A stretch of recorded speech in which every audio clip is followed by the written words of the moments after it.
سفیان ثوری رحمہ اللہ کا قول مجھے یاد آ گیا، بہت بڑے تابعی گزرے اور بہت بڑے محدث سے، حلیۃ الاولیاء امام ابو نعیم کی کتاب ہے، حلیۃ الاولیاء کے اندر ان کا واقعہ لکھے، ان کا قول لکھے سفیان ثوری رحمہ اللہ کا کہ ہمارے زمانے میں مال جمع کرنا ضروری ہے، حلال پیسے جمع کرنا ضروری ہے۔ پہلے زمانے میں نہیں تھا، کیوں کہ پہلے زمانے میں غریبوں کو حقیر نہیں سمجھا جاتا تھا، غریبوں کو ذلیل نہیں سمجھا جاتا تھا، چاہے غریب ہو چاہے امیر ہو ایک دوسرے کی عزت ہوتی تھی، امیر کے اندر غریب پر خرچ کرنے کا جذبہ ہوتا تھا، اس کا خیال رکھنے کا جذبہ ہوتا تھا، آج وہ جذبہ نہیں رہا۔ اور نمبر 2، اس زمانے میں حکمران نیک تھے، حکمران اچھے تھے،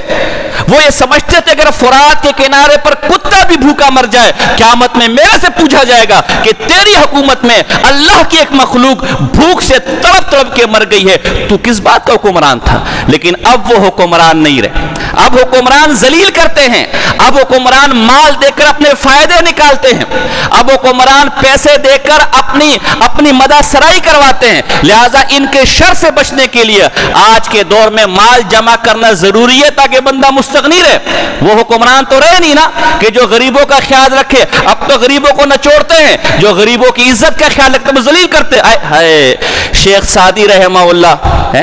تیری قبر کو اللہ نور سے بھر دے، شیخ سعدی کیا خوب کرتے ہیں، گرگ میرو سگ وزیرو موش دربانی کنند ای چنی ارکان دولت ملک راویرا کنند۔ اللہ اکبر، بھیڑیے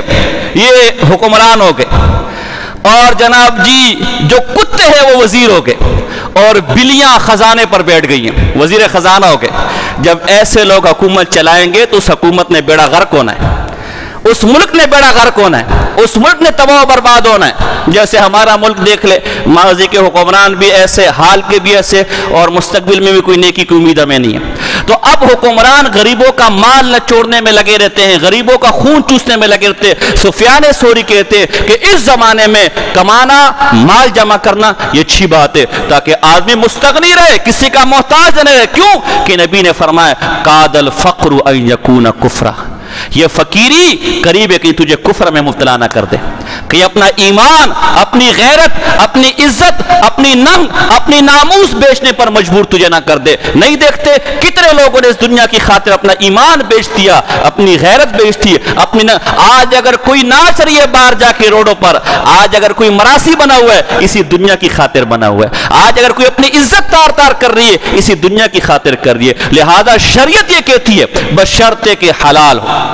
اپنے ہاتھ سے کاروبار، اپنے ہاتھ سے کاریگری، اپنے ہاتھ سے مزدوری یہ کما کے اولاد کے لیے لے کر آئے، یہ اطیب طعام ہے، پاک ترین طعام ہے اگر حلال ہے، اور اس مزدوری پر، اس کمانے پر جو تو لے کر آئے یہ عبادت ہے، اور جب گھر والوں کو یہ کھلائے گا تو یہ صدقہ بن جائے گا۔